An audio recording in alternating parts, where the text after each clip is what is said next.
bivugana n'uburemerezi bw'inyishu yawe. Nimwaguma muri jewe please, amajambo yanje akaguma muri mwebwe egala, musabe icyo mugomba cyose kizobabera ko. Ukeneye umwana, ukeneye kubaka, ukeneye kwishugwa ejo nk'aya mango, mu kwezi gukurikira nk'aya mango, mu mwaka uza nk'aya mango, ibyawe bigiye kumenyekana kandi bose bazokumenya uriwe.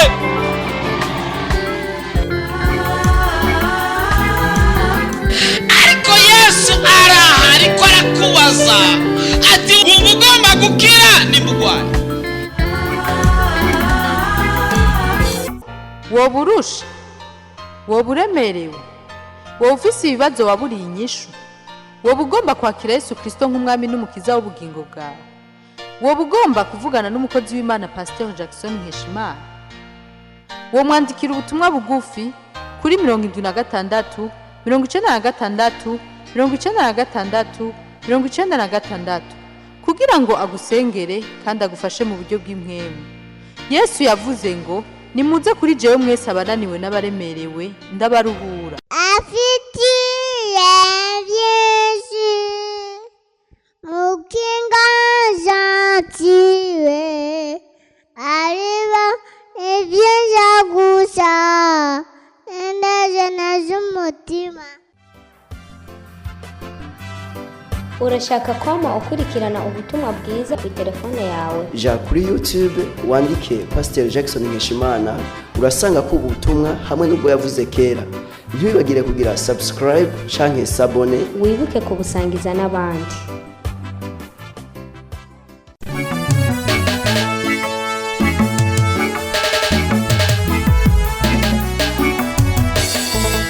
Ikigo cha gatanu cyangwa icyumba cha gatanu, chumba cha tano kivuga ngo gukangamira imiyaga mibi, kinasema kuangamiza pepo mbaya cyangwa kumena ama kuvunja. Mu mvugo rusangi ni kukangamira ubushobozi bw'imiyaga mibi. Katika msemo wa jumla ni kuangamiza mapepo. Bantu w'Imana uri kurasenga, watu wa Mungu, kama ukunaomba, wamaze kwezwa, umeshatakaswa, wamaze guharira, umeshasamehe, wamaze guhimbaza no gutazira, umeshaabudu na kutukuza, wamaze gusaba imbaraga, umeshaomba nguvu Mungu, imbere yo gusaba imitwaro, kabla ya kuombea mahitaji zako, zako, kubwira imitwaro Imana, kabla ya kumwambia Mungu mahitaji zako, ubushobozi bw'imiyaga mibi. Anza kwanza uvunje ama ukemee pepo mbaya, kandi bikubere mu buzima, tena vile katika maisha yako, ubuzima bwawe bibemwo, maishani mwako vikae, kwama mu rugamba rudahera. Maana tunakuwa katika vita isiyoisha, turi mu rugamba rudahera, tuko katika vita isiyoisha, ruzohera ari uko uciya kanyuma. Itakwenda kuisha wakati umefika wakati wa mauti. Ati pastor we ntundemesheje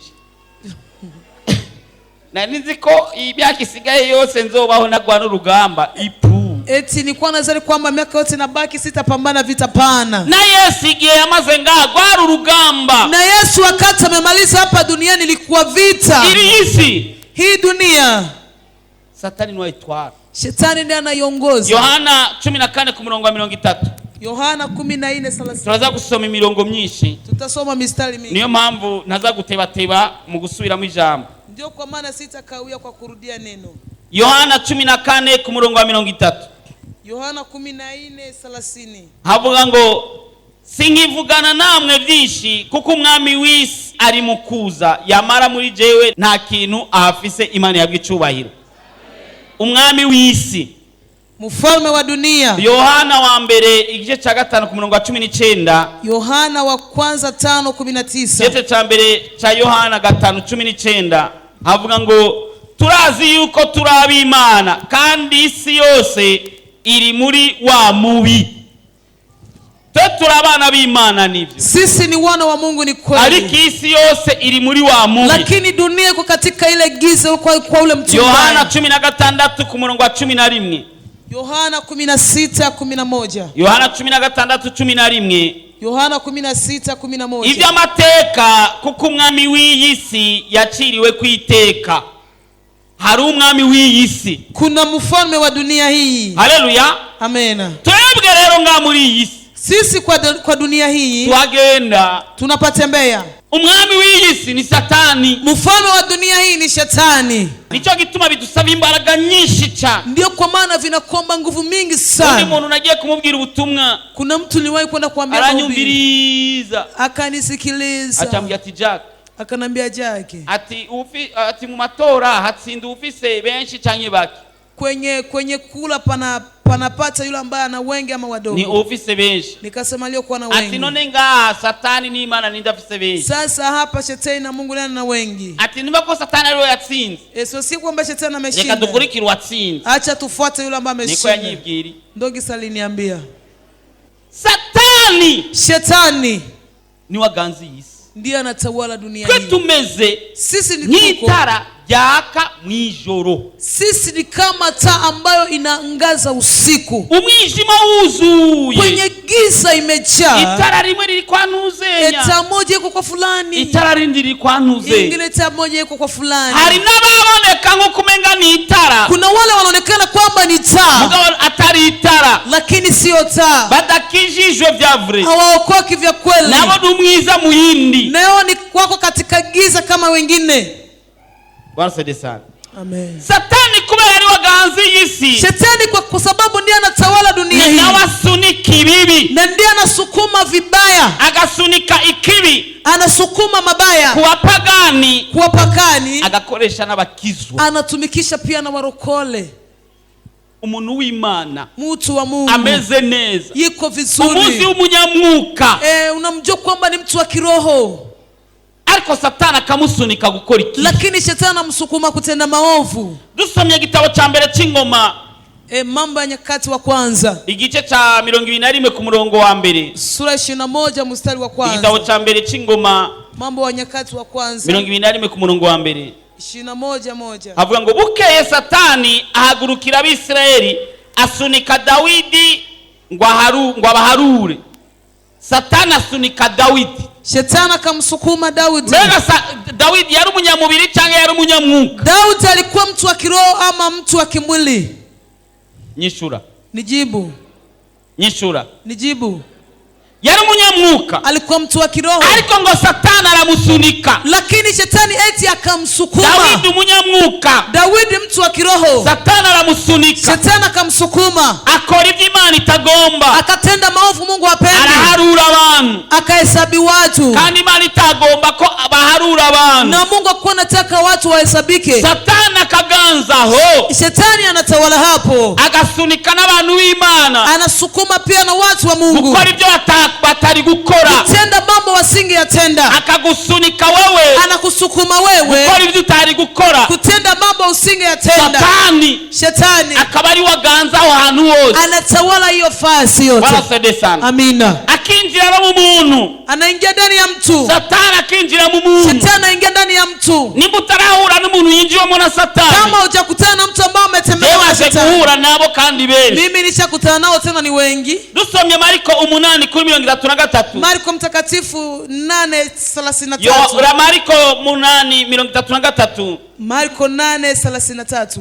Arahindukira abona abigishwa biwe akangamira Petero ati herera inyuma yanje Satani, kuko ivy'Imana atari byo ubabaye ariko n'ivy'abantu. Imana ihabwe icubahiro. Amen. Yesu akangamira nde? Yesu akakemea akangamira Petero amubwira ko ari inde. Akamkemea Petero akamwambia kwamba ni nani? Reka ndasome kandi acha nipasome usikie. Arahindukira abona abigishwa biwe akangamira Petero, ntiyakangamiye Satani. Akangamira Petero ati herera inyuma yanje Satani. Bwana saidie sana. Yesu abwira Petero ko ari Satani. Yesu akamkemea Petero kwamba ni Satani. Akangamira Petero. Akamkemea Petero. Ati herera inyuma Satani. Eti rudi nyuma Shetani. Hari umuntu. Kuna mtu. Yinjigwamo ni daimoni. Anaingiliwa ndani na pepo. ahubwo mvuze gatonya yinjirirwamo na satani muzima, anaingiliwa ndani na shetani mzima, akakubera ishitani, anakuwa shetani kwako, ukicuza impamvu warongowe n'uwo muntu, unajuta sababu umeoa mtu huyo, ukicuza impamvu warongoye uwo muntu, unajuta sababu gani umeolewa na mtu huyo, ukicuza impamvu wavutse kuri uwo muntu, unajuta sababu umezaliwa na mtu huyo, ukicuza impamvu wavyaye uwo muntu, unajuta sababu umeza mtu huyo. hari umuntu yinjirwamo na shetani, kuna mtu anaingiliwa ndani na shetani, akaza muri korale murimo, anakuja kwenye kwaya mondani, akaza muri selile murimo, anaingia mkuselile mondani, akaza muri eglise murimo, anaingia mkanisa mondani, muricuza, munajuta. mahora mugira amasengesho yo guhamagara abantu ko baza mwishenge, mulikuwa mnafanya maombi ya kuita watu waje, mama mugira amasengesho yo guhamagara abantu baze muri korale, mnafanya maombi ya kuita watu waje kwenye kwaya, ahubwo mugatangura kugira amasengesho kubirukana, mbali mnaanza kufanya maombi ya kuwafukuza. ati Imana abandi basigare mugabo runaka tuvire, Bwana wengine wabaki lakini fulani aondoke kabisa. haleluya, Amen. ukicuza impamvu wangaje uwo mukozi mu nzu yawe, unajuta sababu gani umeleta mtumishi huyo, ukicuza impamvu waje gukora akazi muri iyo nzu, unajuta sababu gani umekuja kufanya kazi katika nyumba hii. turamaze guhura n'abantu bari mu shitani, sisi tumesha kutana na watu ambao ndani shetani mzima, ugatangara, unashangaa.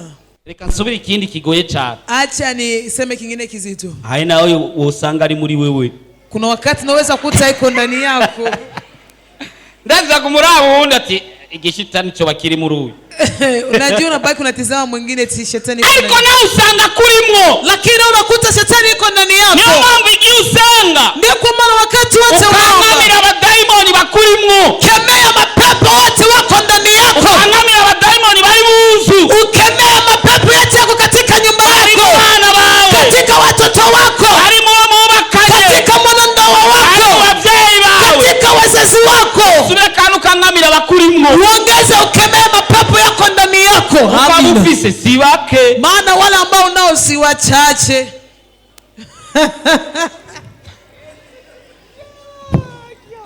utifatsuranutse none Yesu ntiyabibwiye Petero, Yesu kamwambia Petro ati yarari inyuma wa daimoni wa shetani, wewe shetani rudi nyuma. ntiyamubwiye ko ari daimoni ni ndogo, akumwambia kwamba ni pepo, maana pepo ni ndogo sana. yamubwiye ko ari we daimoni, ari we shetani, alimwambia kwamba ni shetani. yaba wowe ari kucusohoka muri urwo rusengero, ingekuwa ni ungekimbia kanisa, ndakubwiye ati we uri shetani, wanakwambia we ni shetani. ndazi ko ubu nyene amiga ataraheraho tugenda, ibada sasa hivi bado haijaisha, utafuku naenda. tumurwanye shetani bantu b'Imana, watu wa Mungu tumpiganishe shetani. Shetani no mu makoraniro arinjira, shetani hata kwenye mikutano anaingia, atinya umuntu, haogopi mtu. nimba yashobora kuba yinjiye muri ya Petero, kama ameweza kuingia ndani ya Petro, ibuka ko yinjiye no muri Yuda, kumbuka ameingia ndani ya Yuda. dusomye muri Luka 22:3, Luka 22:3, Luka 22:3, Luka 22:3, avuga ngo Satani yinjira muri Yuda ariwe Iskariota, yari mu gitigiri cy'abamwe 12. Satani yinjira muri Yuda, shetani akaingia ndani ya Yuda. achahe Akapita wapi? acha mu muntu, Anapitia ndani ya mwanadamu. Satani akaza mzima wonyene, Shetani anakuja mzima akinjira huyo, mu muntu, anaingia ndani ya mtu. uko wari umuzi ugatangara, Kule kuna mjua, unashangaa. umupapa muzimu kazahumba ngo yafashe ku nguvu akigeme kiwe, Baba mzimu unasikia ngo amebaka fie wake. Satani akinjira mu muntu, Shetani anaingia ndani ya mtu, atari kubigomba mbwa yafashwe ku nguvu na se, si kwamba ametaka, mbali babake kambaka, se amuvyara, babake naye mzaa. wewe baza ko bayinjiye mu shetani imwe, nuko shetani ari imwe n'ubundi, Unawaza kwamba ameingiliwa na shetani moja tu, agafata ku nguvu umwana yivyari, anabaka mtoto aliyemzaa katika tumbo lake. Shetani. Satani arinjira muri Yuda, Shetani akaingia ndani ya Yuda. Satani yinjira muri Petero, Shetani akaingia ndani ya Petro. Satani atokwinjiramo rero, Ndani shetani hawezi kuingia mo ndani. umuntu agahinduka nk'igisama amajonjo, sinzi mu Kiswahili ko kibaho mtu anabadilika na kuwa kama vile mnyama mbaya tu. Haleluya, Amena. agahinduka ugatangara, Anabadilika mpaka unashangaa. nuhangane nawe, Wewe usipambane hangana naye, n'ikibimutera, pambana na kile kiko ndani yake. kiri muri we, Kila ambacho kiko ndani yake bimuteye, ndio amemsababisha ni kufanya shetani hivyo. amurimwo, Ni shetani yuko ndani niye yake, yamuteye. ndiye amemsababisha. ubundi bwo uyo muntu ni mwiza. Bali mtu huyo ni mwema tu. Petero yari umwana mwiza. Petro alikuwa mtu mzuri. Yuda yari umwana mwiza. Yuda alikuwa mtu mzuri, mugabo yari asanzwe yiba, lakini alikuwa mwizi tu. yinjirwamo na shetani, Akaingiwa ndani na shetani. umuntu akakubera ifuro ry'igiti. Mtu anakukuya vibaya sana. Uziko shetani no makoraniro yicara ngamwe. Unajua kwamba shetani hata kwenye mikutano na keti hapo, raba hagati yaho wewe wicaye naho undari, akitizama kati yako ya wewe na mwingine, saho yicaye, si hapo ameketi. arafise aho yicaye ngaho utazi. Kuna mahali ambapo shetani ameketi wewe hujui. na munsi muraja gusenga, Hakuna siku mshaenda kanisa, mukahava bivye umuntu telefone, mnapatoka wamemwibia mtu simu, nibirashika havyafika. nimwe makoranye na shetani araho. Si haleluya, amina. no mwijuru shetani arinjira agatembera. Hata mbinguni shetani anaingia anatembea. Reka dusome Yobu 1:6. Ayubu 1:6. Yobu 1:6. Ayubu 1:6. umunsi urizi n'abana b'Imana baje bashengereye uhoraho, kandi na satani yazananye nabo, Imana ihabwe icubahiro. ngo abana b'Imana bashengeye imbere y'Imana, Watoto wa Mungu wakiwa mbele za Mungu, shetani nawe araza arashengera. naye shetani akaja. Hari mu ijuru Ilikuwa mbinguni. cyagiye Imana imubaza ngo satani uvuye. Wakati Mungu anamuuliza shetani unatoka Yesu wapi? ashimwe. Amen. Yesu ashimwe. none wibaza ko ngaha to kwicara? Unawaza kwamba hapo shetani hawezi kuketi? Ba mama, Wa mama, umukozi wo mu nzu, umukobwa mtumishi wa mnyumba, binti agasasa igitanda cy'umugabo wawe, anatandika kitanda cha mume wako, akaba ari wamugaburira, yeye ndio anamlisha chakula, hama akavuga ati karibu ku meza, anasema karibu kwenye meza. ijya nyuma azovuga ati karibu sheri. Turu ya mwisho atasema karibu sheri. Umugabo nawe undi musaza avuga ati uteka neza, Ingine siku mume wako atamwambia unapiga vizuri, usasa neza, unatandika vizuri. kubera iki wa musasa kuki utajyamako? Mbona unatandika bila kulala wote? umunsi muzoje icyo gitanda bashashe ngene Siku moja ulale kwenye kitanda ambacho umetandika. Ivyo ntabyo mvuze ko hari abana. Hiyo sisemi kuna watoto. Ariko reka kwikwegera shetani, Lakini acha kujikokotea shetani. asanzwe yiyinjiza hose, Yeye anaingia kila mahali. hamuca umworohereza, Afu wewe umurahisishie. Wewe aho umujui shetani. changa wewe unamubona, unamnumuzi shetani. Umuntu yagombye kubita kudeta Imana. Mtu alitaka kumpiga kudeta Mungu. Umuntu yabonye Yesu avuye mafungo ya 40 jours aja kumugerageza. Tu aliona Yesu anafanya mafungo ya siku 40 Uri ndatoza kukugerageza. Wewe ni nani shetani asikujaribu? Ukapfa ko wiyambariye imbere y'abahungu, Wewe unavaa gisi unataka mbele wanaume, imbere y'abapapa, mbele wa baba. uri mu mama, Wewe ni mama uri mzima. umuyigeme, Wewe ni binti. ubukeneye iki? Unakuna taka nini? Shetani asanzwe araho. Shetani yuko hapo hapo. None ugomba kumukwega kandi yenze urugero. Sasa unataka umkogote zaidi ya hapo. Mu makoraniro shetani arinjira. Kwenye mikusanyiko shetani anaingia. Mu makorare ariyo. Kwenye makwaya yimo. Mu maserire, mu maserire yimo. mu makartier, mu makartier, muri za protokole, muza protokole, mu ngo, mu ndoa, mu mashure, darasani. haleluya, Amina. no kwishure ariyo. Hata kwenye masomo yupo.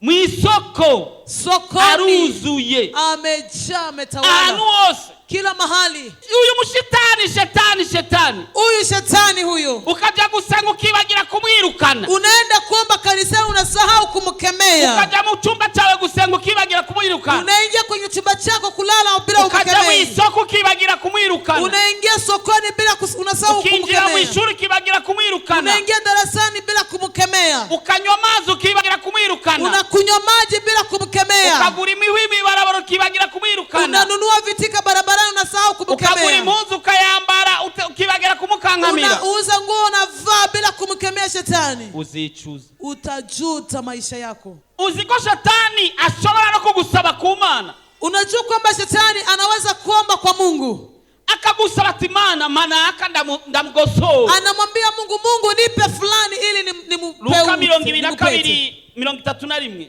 Luka 22. Ubutumwa bwiza bwanditswe na Luka 22:31. Luka 22:31. Ego. Ati Simoni raba satani yabasabye ngo abagosore nk'ingano. Yesu ariko abwira Simoni Petero. Yesu yuko anamwambia Simoni ati Petro, Simoni Simoni, satani yabasavye eti Simoni Simoni, tazama shetani ngo amewataka abagosore nk'ingano. awapete kama upepo. Akakugosora Anakupeta kabisa, akakugosora anatupeta, akakugosora satani, anakupeta kandi shetani. Imana ariyo yabirekuye. Tena Mungu ameviachilia, Akakuvyonga, anakuharibia. Kwa umuntu amaze kuvyongwa na shetani. Sijui kwamba kuna mtu ameshaharibiwa na shetani. Bila kushikako. Imesha kufikia. Shetani akakuvyonga. Shetani anakuharibia. Ukicuza impamvu wavutse. Paka unajutia sababu umezaliwa. Ariko arakugosora. Yuko nakupeta. Imani kaguma ngaho. Mungu anabaki hapo. Kumbe urifise n'ikaramu iraba. Labda yuko na biki anatizama. Kubera byagenze kunungu n'ishengero darivuyemo. Kwa hivyo kwa hivi na kanisa naacha. Ukabona niwe. Unashindwa. N'ibikorwa by'Imana ndabivuyemo. Hata kazi za Mungu naacha. Mungu unashindwa. Uyu mwana ncenda mwirukana. Mtoto namfukuza. Imfuvyi ya mbere yabujije ya nyuma kuregwa.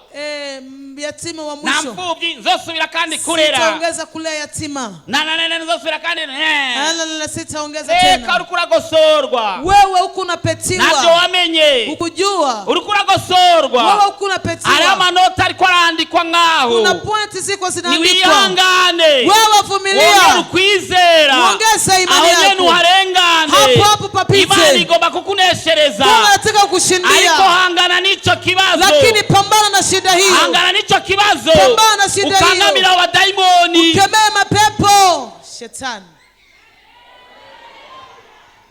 Hari uronga umuntu. Kuna wakati unapata mtu. Ukaronga umufiansi. Unapata mchumba. Akakubera shetani. Anakuwa shetani kwako.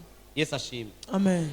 Satani arashobora kubuza umuntu ikintu. Shetani anaweza kukatazisha mtu kitu. Abitesalonike ba mbere Watesaloniki wa kwanza 2:18. 2:18. Abitesalonike ba mbere 2:18. Watesaloniki wa kwanza 2:18. Kuko twagomba kuzi wanyu mbere jewe Paulo kubigomba sirimwe ni kabiri kose Satani akatubuza. Paulo akabuzwa na Satani kuza kubagendera. Yesu ashimwe. Amen. Satani akabuza umuntu gushika ku kintu. Shetani anakataza mtu kufikia kwenye malengo. Haleluya. Amen. Ukaba wagomba kugenda hano. Unataka kwenda mahali. Wagomba kuronka kaviza. Unataka kupata kaviza. Wagomba kugira mariage. Unataka kufunga ndoa. Wagomba gushika hano. Unataka kufikia mahali. Ariko Satani akakubuza. Lakini shetani anakataza. Sinzi ko birashikaho ubuntu mengi nyinshi nabonetse. Siji kwamba umeshafika mahali unajibu inaonekana. Nabonetse birakunze inawezekana. Ukazubona unaona bicitsa amazi. Vinabadilika kuwa maji. Bwana sade sana. Sinzi ko biragushikako. Siji kwamba umeshakufikia. Kangamira. Kemea. Hangana. Pambana. Turira. Unguza. Mwizina rya Yesu. Katika jina la Yesu. Satani arahunga. Shetani atakimbia. Haleluya. Satani rero. Shetani sasa. Amatunigana. Tunakuwa tunapambana naye. Ingorane mu buzima. Shida katika maisha. No kugwana n'umuntu ntubimenye ko muri ko murarwa. Ni kupigana na mtu sije kwamba mko mnapigana. Abanyefeso 6:12 turamaze kwasoma kenshi. Wa Efeso 6:12 tushasoma mara nyingi. Avuga ngo kuko abatunigana tarabi nyama n'amaraso ariko tunigana n'abakuru n'abafisi ubasha n'abaganzi y'isi y'umwiza ni muhemu mwizahantu wo mu ijuru. Imana yabwicubahiro. Amen. Urazi Satani arabizi ko ariko ararwana. Unajua kwamba shetani anajua kwamba anapiganisha. Ikibabaza nuko utabizi kuri ku rugamba. Cha kuniumiza kwamba wewe hujui kwamba uko katika vita. Ibaze wafashe ingoya waishize ku rutugu. Siwazi umekamata sio katia kwenye bega lako. Unatembea. Wewe nawe uwo mugwana nawe yafoye. Na yeye yule ambaye mnapigana ameshajitayarisha. Ninde azotsinda undi? Nani atashinda mwingine? Hagurukwangane. Simama upambane. Buri munsi umenagure. Kila siku vunja. Buri munsi turire. Kila siku unguza. Buri munsi uturire gose. Kila siku vunja, kemea. Kwa nini? Abadaimoni bariho barigenza. Mapepo ni wengi wanatembea. Turiko turarwana urugamba ariko wasamaye. Tuko tunapigana vita lakini wewe umesuba. Wewe wajanye. Wewe umelala. Kandi wajamiriye. Tena umelala sana. Ntushobora kubimenya. Huwezi kujua. Kuko urugamba ruriko ruraba. Maana vita hiki inatokea. Ijoro n'umurango. Usiku na mchana. Umurango n'ijoro. Mchana na usiku. Ushika ku kitanda ukagarama. Unafika kwenye kitanda wewe unapiga. Ushika kuri restaurant ukajya ukonyene. Unafika kwenye restaurant unapiga tu nikula. Baba bamenya ko ndumukizwa. Watajua kwamba niko mrokore. Sawa. Reka gusenga. Acha kuomba. Ariko ivyo uri kurajya. Yale ambao kuna kula. Ntuzi kuri kurajya amahenehene ngo nibiharage. Ujui kwamba kuna kula mavi ya mbuzi kwamba ni marage. Narigeze kubabwira umudamu yarongowe. Niliwahi kuambia mama ameolewa. Ama umugabo babana, mume wako wanaishi pamoja, umugore abyutse mu ijoro mke alipoamka usiku agasanga umugabo ku gitanda yakubise amagendera, anakuta kwenye kitanda mume amepiga niko magendera, aryama nyamugabo wiwe, dogi sana laka amaguru kibambazi amaboko ku gitanda, miguu kwenye kibambazi mikono kwenye kitanda. arabigendereza Akafuatilia, acarahukana, akaachika, asubira arongorwa n'undi, akaolewa na mwingine. abyutse mu ijoro akora gutya, Akiamka usiku anagusagusa, akumenga ni inzoka, anasikia kama vile ni nyoka yuko baridi, yaraba agasanga n'umuntu, akitizama anaona ni mtu, yajyama akilala yakora agasanga ni inzoka, akigusa nasikia ni nyoka arasubira kabisa, arahukana. akaachika. Watu wanateseka hapa ndugu yangu, Abantu baragoye muri iyi ni si, wewe tu umelala usingizi, ni wowe gusa wasinziriye. watu wengine wako wanatumika usiku na Abandi mchana, bakora ijoro n'umutaga, shetani na wachawi wake wanatumika usiku na shetani mchana, n'abarozi be bakora ni ijoro wewe n'umutaga. tu unalala Ni wewe usingizi, gusa uriko ni urasinzira, wewe tu usiku hauamki ni wewe kusoma mwijoro utavyuka peke gusenga, yako, wewe peke wewe yako gusa ndo hauamka kiusiku kuomba, ni wewe utavyuka mwijoro lakini gusenga. watu wa shetani Ariko abantu ba satani wanaamka usiku kufanya uchawi. baravyuka mwijoro bagakora uburozi. Ati siwezi mkemea shetani. Ati sio Shetani ni mjomba wako shetani. Shetani ni muyomba wawe. Kwa nini hutaki kumkemea? Wewe utakenea kumukangamira. Ikiwa Yesu amemkemea Petro, Nimba Yesu yakemea kwa nini wewe unaogopa kukemea pepo? Kubera kiwanze kukemea ipepo. Bwana siwe sana. Amena. Bwana siwe tena. Amina. Kwa matunigana na satani. Tunapenda kupambana na shetani. Kandi ijambo ry'Imana yadutegeka kwama tumurwanya. Tena neno la Mungu linatuamrisha kwamba tuwa tunamkemea kila siku. Yakobo 4 ku murongo w'indwi. Yakobo 4 mstari wa 7. Nuko mugambirukira Imana ariko murwanye wa murwanizi nawe azobahunga. Amen, amen. Nazobahunga mutamurwanishe. Hata wakimbia bila kumkemea. Iryo jambo ngomba kurisubiramo. Hilo nataka nazobahunga mutamugwanije. Hata wakimbia bila kumkemea. Mbwira uwo muri kumati ntazoguhunga utamugwanije. Mwambie mwenzako shetani hata kukimbia bila kumkemea. Akubye ngo nacarangira. Amekwambia hajanifanya kitu. Ngo nacaramugira. Hajamfanya kitu. Kwa utarashika kuri vya bindi wewe bazako atacaragira. Kuwa hujafikia kwa ile malengo unajua kwamba shetani hajafanya kitu. Kuba abana batamenya mu ishuri wewe bazako atacaragira. Kuwa watoto hawezi darasani unawaza kwamba hakuna kitu shetani ameshafanya. Kuona umugabo yamataha yari ibise. Kuona mama kila siku kuna entree umugabo akajya yari ibisa. Mume anafika amekula washika mu rugo umugore ugasanga nawe yavyimbye nk'umukate wabo. Ukifika nyumbani ukukene amevimba kama. Imana yaduhaye ububasha. Mungu ametupa mamlaka. Ko tumugwanije duhunga. Akakubali kwamba tukimkemea atakimbia. Kandi atumenyesha ko satani atadushoboye. Tena anatujulisha kwamba shetani hatuwezi. Nuko tumwirerera ko gusa. Ni kwamba tunamjilelea ko tu. Reka kumwirerera ko. Acha kumjisogezea. Ayabukanga kubera wamwirereye ko. Anakukanga kwa sababu umejimwelelea ko. Arutinya kumukangamira ngurumba ngoyo no avasanga ndiko ndamuchokoza. Kuna mwingine akataka kumkemea eti unakutaweza. Oya muri ku rugamba. Hapana mko katika vita. Twabatunigana nawe. Tunapenda kushindana naye. Abaroma 8:37 kugeza 39. Warumi 8:37 mpaka 39. Abaroma 8:37 gushika 39. Warumi 8:37-39. Ariko muri ibyo byose turushirizwaho kunesha n'uwadukunze. Kuko menye neza ntabikekeranya yuko naho rwoba urupfu cyangwa ubugingo cyangwa abamarayika cyangwa abaganza cyangwa ibiriho cyangwa ibizoba cyangwa abafise ubushobozi cyangwa uburebure bw'igihagararo cyangwa uburebure bw'amajyepfo cyangwa ikindi cyaremwe cyose atakizoshobora kudutandukanya n'urukundo rw'Imana ruri muri Kristo Yesu umwami wacu. Amen. Amen.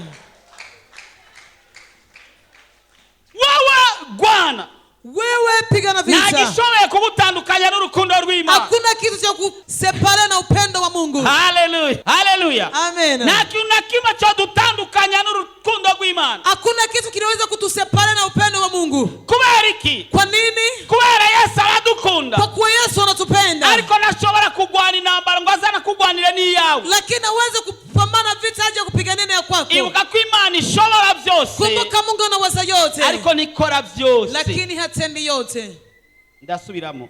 Narudi. Imana ishoboye byose. Mungu anaweza yote. Ariko nikora byose. Lakini hatendi yote. Hari yadusigiye twebwe. Kuna yale sisi ametuachia. Kugwana na satani nawe akaduhunga.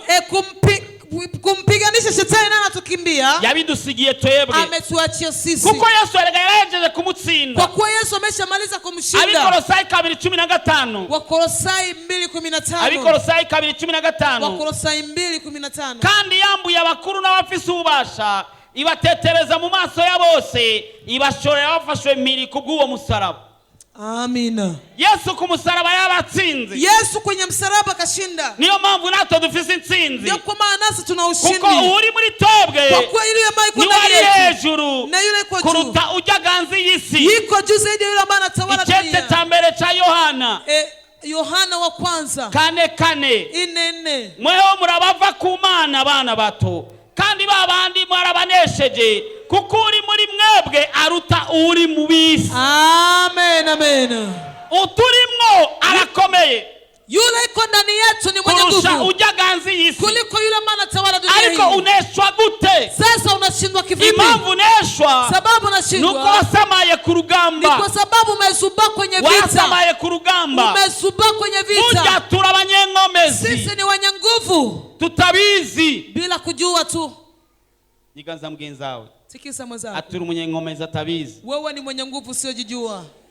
Mumbwira ati Satani ntasure kubonera. Mwambie tena shetani asiongeze kukuonea. Haleluya. Amina. Ega twarahawe ububasha. Tumepewa mamlaka. Iri jambo murarizi Luka 10:19. Ili nao mnalijua Luka 10:19. Luka 10:19. Luka 10:19. Ebaye ububasha bwo gukandagira inzoka na skorpiyo. Nubwo kunesha ubushobozi bwa wa mwasi bwose. Amen. Kandi nta kintu kizogira icyo kibagira na gatoya, Imana yabwa icubahiro. Amen, amen, amen. Ebaye ububasha. Ninawapa mamlaka ya kukandagira, ya kukanyaga inzoka, nyoka na skorpiyo, na inge, nubwo kunesha na mamlaka ubushobozi ya kushinda bwa mamlaka wa mugwani ya ule muovu shetani.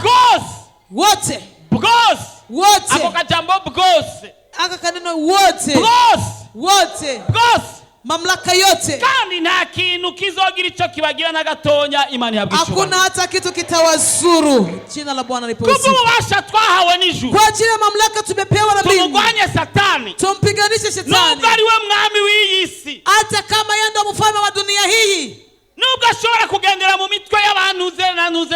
Hata kama anaweza kutembea kwenye vitu vya fulani na fulani. Nubwo ashobora gukoranira ngaha. Hata kama anaweza kusanyikia hapa. Murazi ko ari wateza ibyago byose. Unajua kwamba ndiye anasababisha shida zote. Ni wateza ingwara. Ndiye anasababisha magonjwa. Ni wateza kutumvikana. Anasababisha kutokuelewana. Ni wateza kudahuza. Anasababisha kutokuelewana. Ni wateza ibinabiriya. Anasababisha mabaya yote. Ariko ngo tumurwanije. Lakini ngo tukimpiganisha. Waraduhunga. Atatukimbia. Tumurwanije. Tukimpiganisha. Waraduhunga. Atatukimbia. Icya kabiri. Cha pili. Ngo turafise ububasha. Eti tuna mamlaka. Hejuru y'ubushobozi bwiwe bwose. Juu ya mamlaka yake yote. Haleluya. Amen. Nimba dufise ububasha hejuru y'ubushobozi bwa shetani. Kama tuna mamlaka juu ya mamlaka ya shetani.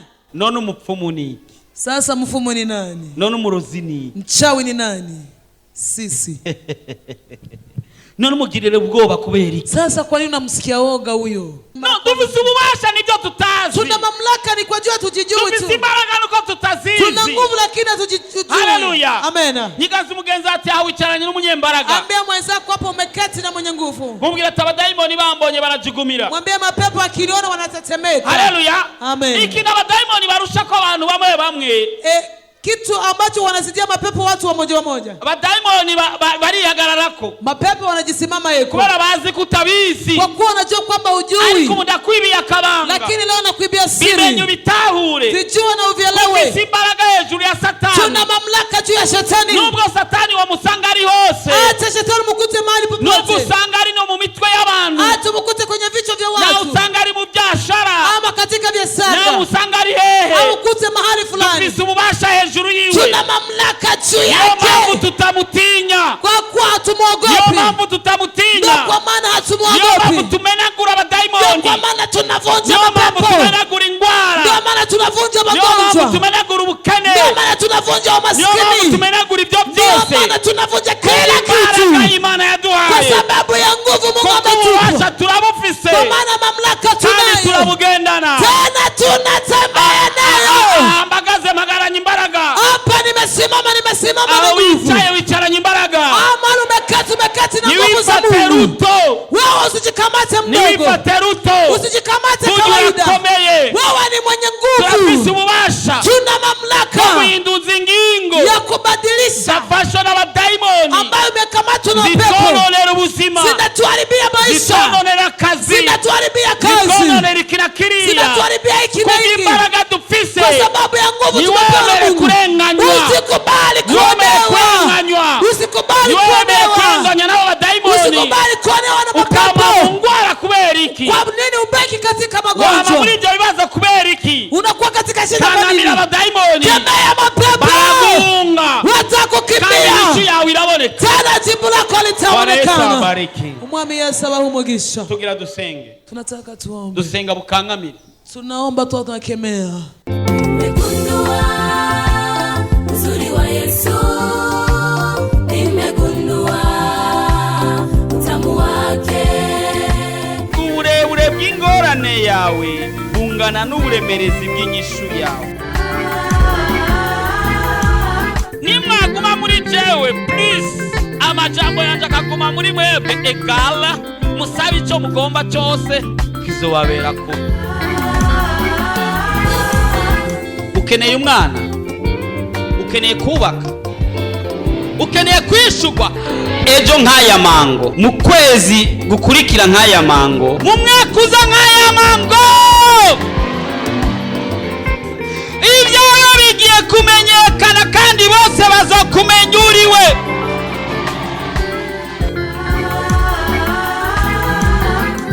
Ariko Yesu araha, ariko arakubaza ati ubu ugomba gukira ni mugwayi. woba urusha, woba uremerewe, woba ufise ibibazo waburiye inyishu, woba ugomba kwakira Yesu Kristo nk'umwami n'umukiza w'ubugingo bwawe, woba ugomba kuvugana n'umukozi w'Imana Pastor Jackson Nkeshimana, wo mwandikira ubutumwa bugufi kuri 76 96 96 96 kugira ngo agusengere kandi agufashe mu buryo bw'impwemu. Yesu yavuze ngo nimuze kuri jewe mwese abananiwe n'abaremerewe ndabaruhura. afitiye byinshi mu kiganza cyiwe, areba ibyinshi gusa indege z'umutima. Urashaka kwama ukurikirana ubutumwa bwiza kuri telefone yawe? ja kuri YouTube wandike Pastor Jackson Nkeshimana, urasanga ko ubutumwa hamwe n'ubwo yavuze kera. Ntiwibagire kugira subscribe canke sabone, Wibuke kubusangiza n'abandi.